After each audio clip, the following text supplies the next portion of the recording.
pasukan militer Indonesia TNI Angkatan Laut berhasil menghancurkan sasaran strategis musuh darat dengan menembakkan alutsista uji coba senjata khusus rudal Exocet FM40B3 kapal Republik Indonesia Raden Edi Martabinata atau KRI Rem 331. Selain rudal Exocet, penembakan roket RM-70 Grand KRI Teluk Amboina atau ABN 503 dilakukan marinir TNI AL. Pertempuran itu dalam latihan operasi laut gabungan Latos Lagap 2 TNI Angkatan Laut di daerah Pulau Gundul, Kepulauan Karimun Jawa pada Selasa 10 September 2024 kemarin. Roket Exocet memiliki bobot berat 780 kg dengan ukuran panjang kurang dari 6 meter dan daya kecepatan subsonik tinggi dengan kemampuan jarak tembak hingga 66,6 km tepat sasaran. Asisten Operasi Asop Kasal Laksda TNI Yayan Sopian mengatakan, sesuai perintah Kasal, selain dalam agenda rangkaian puncak peringatan HUT Armada RI 2024, latihan operasi laut gabungan ini bertujuan untuk menguji seluruh kemampuan rudal yang dimiliki.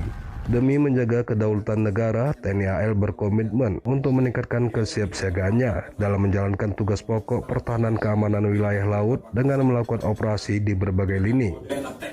Dalam pelaksanaan latihan tersebut dipimpin langsung oleh Kepala Staf Angkatan Laut Kasal Laksamana TNI Dr. Muhammad Ali dari Markas KRI RJW 992. Kasal menyampaikan aba-aba perintah tembakan rudal Exocet.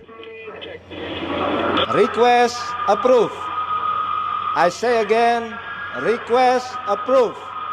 Engage Gundul Island. Over.